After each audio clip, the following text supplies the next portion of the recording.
जमीन पर जिंदगी बिल्कुल आर्जी है, ये हमेशा के लिए नहीं है। असल में हम यहाँ सिर्फ इम्तिहान के लिए आए हैं। ये दुनिया इम्तिहान गाह है। इस बात का सबूत ये है कि हम में से किसी के पास वो सब कुछ नहीं है जो हम चाहते हैं, बल्कि हमें सिर्फ वही मिलता है जो अल्लाह ने हमारे लिए पसंद फरमाया है।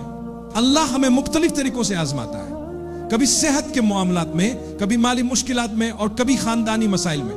हर बार आजमाइश मुख्तलिफ होती है। चीजें हमेशा हमारी मर्जी के मुताबिक नहीं होती, क्योंकि अल्लाह हमें ये समझाना चाहते हैं कि ये सब कुछ एक आजमाइश है। वो देखना चाहते हैं कि हम इन हालात में कैसा रद्द अमल देते हैं। क्या ये आजमाइशें हमें अल्लाह के करीब ले आएंगी? क्या हम समझेंगे कि ये दुनिया और उसकी मुश्किलात सब आर्जी हैं? हमने देखा है कि जो लोग आज बहुत उदास हैं, किसी अच्छी खबर के मिलने पर वो फौरन दुनिया के सबसे खुशहाल इंसान बन जाते हैं, और कभी कभार इसके बरक्स भी होता है। हमने ये सब कुछ होते हुए देखा है। ये सब अल्लाह की तरफ से है। वही आपको खुशखबरी देता है और आपको बेहद खुश करता है, और वही आपको इसी आजमाइश में डाल सकता है कि आपको लगता है कि सब कुछ खत्म हो गया है। यह अल्लाह का मंसूबा है। आपको हर हाल में अल्लाह पर यकीन रखना है।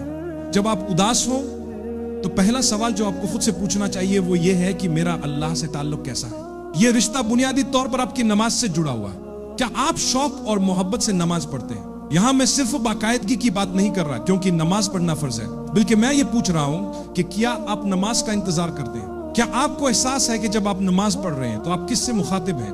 जब आप 5 वक्त की नमाज अदा करते हैं तो एक लम्हे के लिए रुक कर सोचें कि आप क्या कर रहे हैं। यह सोच आपकी उदासी को खत्म कर देगी। बस ये समझने से कि आप अपना सर अल्लाह के सामने झुका रहे हैं। वही अल्लाह जिसने आपको पैदा किया, जो आपकी खुशी का मालिक है। एक दिन मेरी भी आंखें बंद हो जाएंगी जैसे और लोगों की हो चुकी हैं, और उस वक्त मैं भी उसी अल्लाह के पास वापस जाऊंगा जिसके लिए मैंने अभी सजदा किया है। यह एक बहुत ताकतवर एहसास है। अगर मैं इस पर गौर करूं तो यह एहसास अकेला ही मेरी उदासी को खत्म करने में मदद कर सकता है। क्योंकि चाहे जिंदगी में हर चीज आपकी मर्जी के खिलाफ हो रही हो, आपको यकीन होता है कि सब कुछ अल्लाह के मंसूबे के मुताबिक हो रहा है। कोई और आपकी जिंदगी का मंसूबा नहीं बनाता, सब कुछ अल्लाह के हाथ में है। तो फिर आप खुशी से कह सकते हैं, या अल्लाह, अगर यह आपका मंसूबा है तो उसे मेरे लिए आसान बना दे। हम अल्लाह के फैसले के खिलाफ नहीं जा सकते, लेकिन हम उससे दुआ कर सकते हैं। हत्ता के रसूलुल्लाह को भी फरमाया गया कि आप गम ना करें। मैं आपको एक आयत का हिस्सा सुनाता हूं।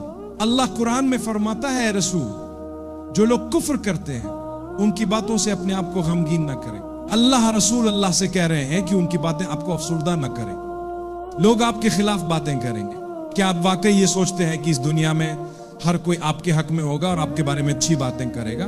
अगर वो रसूल अल्लाह के बारे में बदतरीन बातें कह सकते हैं तो फिर हम और आप किस हैसियत में हैं? अल्लाह कहता है कि उन बातों की वजह से परेशान ना हो, दिल छोटा ना करें। अल्लाह ने रसूल अल्लाह के दिल की कैफियत का जिक्र किया। जब कुफार ने ना सिर्फ इस्लाम को कबूल करने से इनकार किया बल्कि झूठ अफवाहें भी फैलाई, अल्लाह फरमाता है, हम जानते हैं कि उनकी बातें आपको दुखी करती हैं, लेकिन हम आपको तसल्ली देना चाहते हैं कि वो आपको झूठा नहीं समझते।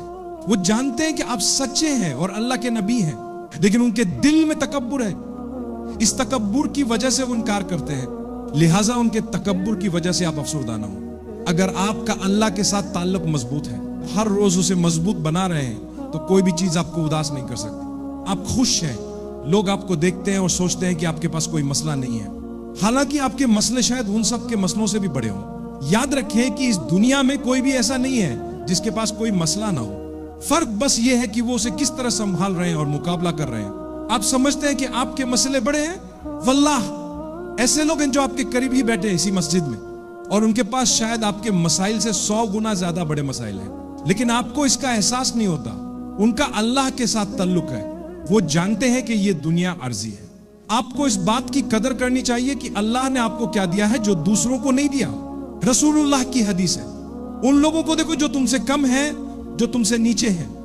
ये जिंदगी आर्जी है। दिन हमेशा एक जैसे नहीं रहते। रात के बाद दिन आता है और दिन के बाद रात। याद रखें कि ये अल्लाह का मंसूबा है।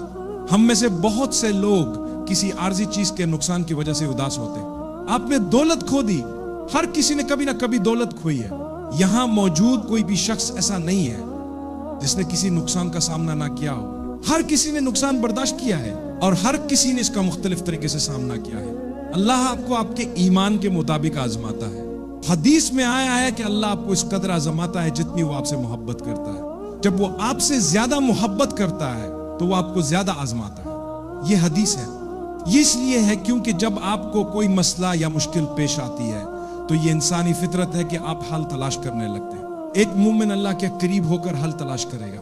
लिहाजा जब अल्लाह चाहता है कि आप उसके बहुत करीब हो जाएं तो वो आपको एक बड़ा मसला देता है, क्योंकि उसे मालूम होता है कि अगर आपकी जिंदगी में ये बड़ा मसला ना होता तो आप अल्लाह को पुकारते भी नहीं। इसीलिए अल्लाह फरमाता है कि उन लोगों के बारे में सोचो जिनके पास कम है, ताकि आपको इस चीज की कदर हो जो आपके पास है।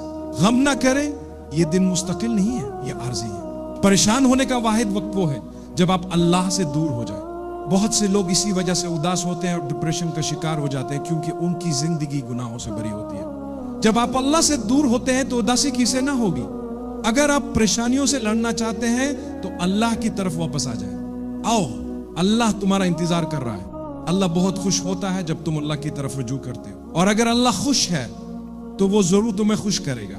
जब अबू बकर सदीक रसूलुल्लाह के साथ गार में थे और वो कुछ अफसरदा थे, तो रसूलुल्लाह ने उन आयात की तिलावत की जो उन पर नाजिल हुई थी, जिनमें से एक हिस्सा यह था कि गमगीन ना हो, अल्लाह हमारे साथ है।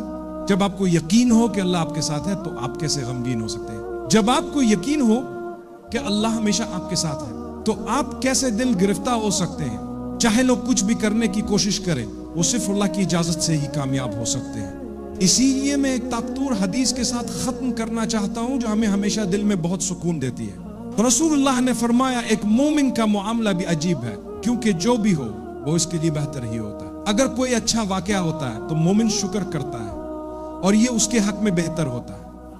अगर कोई बुरी चीज होती है तो वो सब्र करता है और उसका सब्र भी उसके लिए बेहतर होता है।